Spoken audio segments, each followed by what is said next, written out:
Magandang hapon sa inyong lahat mga boss. Dito pala tayo ngayon mga boss sa project natin sa Garden Villas. Medyo matagal-tagal pala tayo mga boss na hindi nakapag-update dito. At itong mga nakarang araw mga boss is ayun, halos 3 araw tayong walang pasok kasi nga dun sa panahon ay wala tayong gawa dito sa Garden Villas mga boss. Yung last na update natin dito mga boss sa project natin dito sa Garden Villas mga boss is nag-assemble tayo nung mga bakal ng biga natin mga boss. Ngayon mga boss is nagpo-forma na tayo nitong biga naman natin mga boss. Yung forma naman ng biga natin, ito na yung ginagawa natin. Ayan, almost lahat mga boss is nalagyan na natin ng forma. Ayan, ulitin na lang rin ulit natin mga boss kung paano ba yung ginagawa natin sa pagpoporma na itong mga biga natin mga boss, sa preparation natin para sa slab natin.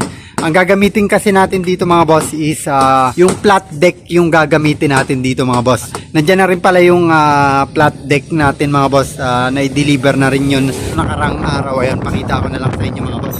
Ayan, dito muna tayo mga boss kung paano ba yung ginagawa natin sa pagpoporma na itong mga biga natin mga boss. Kung makikita natin dito mga boss sa top view natin, ayan, nasa taas tayo. Ayan, tapos na nating pormahan mga boss. Ayan, may forma na rin siya dito hanggang dun sa dulo mga boss. Okay na rin siya. Ang ginagawa pala natin mga boss sa pagpoporma natin, ito mga boss yung pagpapatungan ng steel deck natin, yung flat deck nga na gagamitin natin. Ito yun mga boss.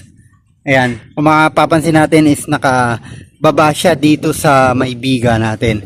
Ayan, kung mapapansin nyo naman mga boss, ito may tansi tayo dito.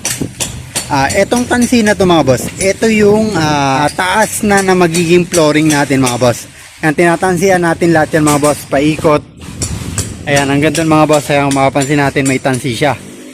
Yun yung etong tansi na to mga boss is nakalibel dito sa may existing na flooring natin. Kinuha natin yung level na itong existing na flooring natin. Tapos nilagyan natin ng tansi naman dito sa ginagawa natin mga boss. Ayan. Ayan, eto mga boss, kung mapapansin natin, etong tansi na to, kapag nag-assemble tayo netong itong forma natin, magmula dito mga boss sa tansi natin na to, ito na kasi ito na yung magiging flooring natin, yung taas na magiging flooring natin. Magmula dito sa tansi na to, etong ibabaw ng forma natin na pagpapatungan ng steel deck natin mga boss is 5 inches ang taas nito. Magiging flooring natin dito mga boss sa slab natin is 5 inches yung kapal ng magiging slab natin mga boss. Lahat ng pagpapatungan ng steel deck natin mga boss, katulad nitong sa kabilang side na to, ayan, nakadrop din siya ng 5 inches magmula dun sa flooring natin mga boss. Lahat yan mga boss nakadrop. Pero etong sa may kabilang side naman mga boss, ito, ayan, kung mapapansin natin dito sa kabilang side na to, itong sa gilid, yung buong paikot hanggang dun sa may gilid na yon. Kung mapapansin natin mga boss, ito naman is nakapantay na dito. Nakapantay na dito sa tansi natin dito mga boss. Ayan. Ito na yung magbablock sa flooring natin mga boss once na binuhusan natin. Kumbaga ito na yung taas na rin ng slab natin mga boss. Itong nasa labas na to mga boss. Ganito yung ginagawa natin. Ayan, kung mapapansin natin, ayan, may mga spacer tayo na nilagay para hindi na rin tayo mahirapan. Tapos yan, kung mapapansin natin mga boss, itong kabilaan, may space siya mga boss.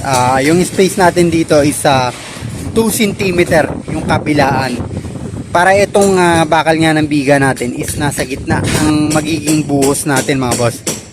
Ayan, mapapansin natin nasa gitna. Tapos ito mga boss, ayan, talagang may space tayo dito sa gilid. Ito yung paglalatag ng forma natin mga boss. Kapag steel deck yung gagamitin natin, kahit hindi naman siya steel deck yung gagamitin natin mga boss, is ganito pa rin yung magiging forma natin. Kaso nga lang lalagyan natin ng allowance yung kung pinulik ba o plywood yung gagamitin natin. Lalagyan natin ng allowance kasi yung plywood natin katulad nito, pinulik, napakakapal na ito mga boss, 3/4 yung kapal na ito. Kaya lalagyan natin ng allowance yun kung sakaling ito yung ipampoporma natin. Steel deck naman kasi mga boss, kaya 5 inches na magmula dito sa finish flooring natin. Yung steel deck kasi mga boss is manipis lang siya. Kaya hindi na natin nilalagyan ng allowance yun. Pero kapag plywood yung ginagamit natin, ayan, lalagyan natin ng allowance para yung buhos natin is saktong 5 inches pa rin siya mga boss. Dito sa may side na to mga boss, ayan, share na lang rin natin sa iba nating mga kasamahan na ayun, sa mga diskarte, sa mga wala pang idea, ayan. Share na lang natin mga boss, ayan. Ang mapapansin natin dito sa may gilid na to, hanggang dun sa dulo, ayan, ang nilagay natin dito mga boss na pangpatigas na itong pinulik natin is tubular na 2x3 mga boss. Ayan, 2x3.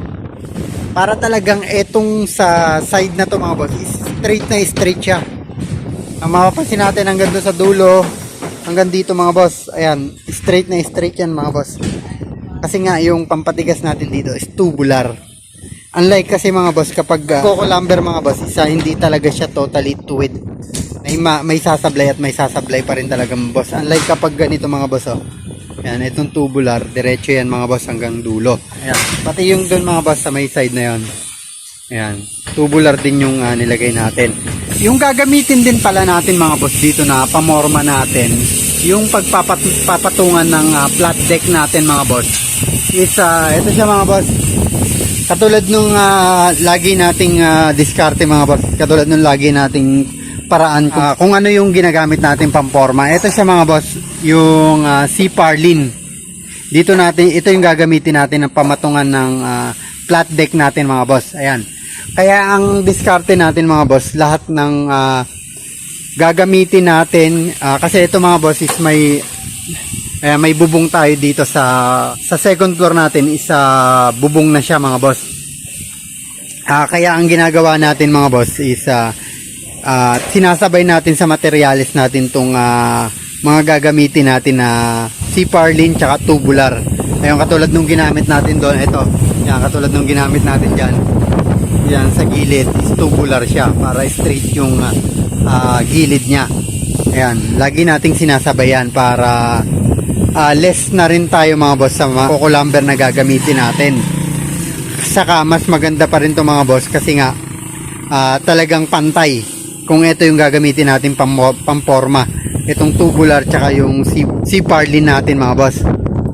Ayan, kaya meron na rin tayo na ito, nagpapasabay tayo lagi na ito mga boss. Yun yung laging ginagawa natin.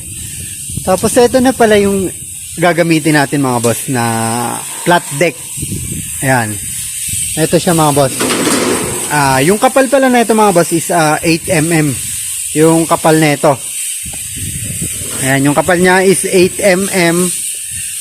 Tapos yung lapad nito pala mga boss is 46 cm yung lapad nito. Ito pala mga boss is pre-cut siya. Kaya kung gaano kahaba yung area na lalagyan nyo, ayun, pwede silang mag-provide kung gaano kahaba. And ito mga boss is pinakat na natin yan ayon dun sa mga area na lalagyan natin. Kung mapapansin natin is may mahaba, may maikli.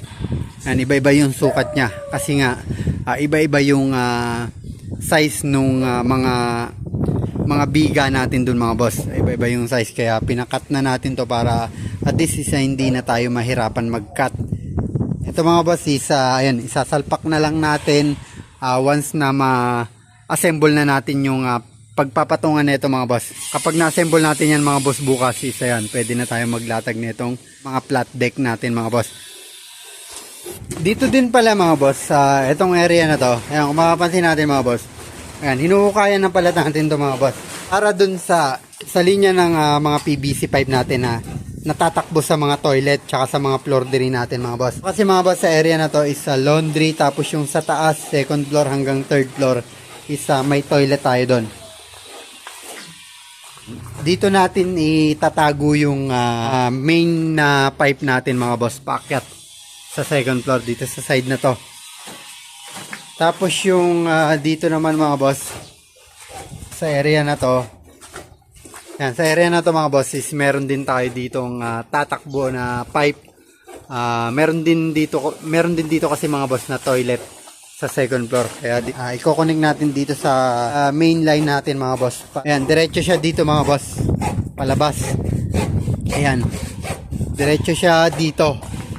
Ayan, ito nga pala mga boss, yung itong unit na to mga boss is gagawa din pala tayo dito ng panibagong septic tank mga boss. Ayan, dito sa side na to natin ilalagay yung bagong septic tank natin. Ayan mga boss, hanggang dito na lang ulit yung video natin mga boss. Ayan, muli maraming salamat sa inyong lahat mga boss.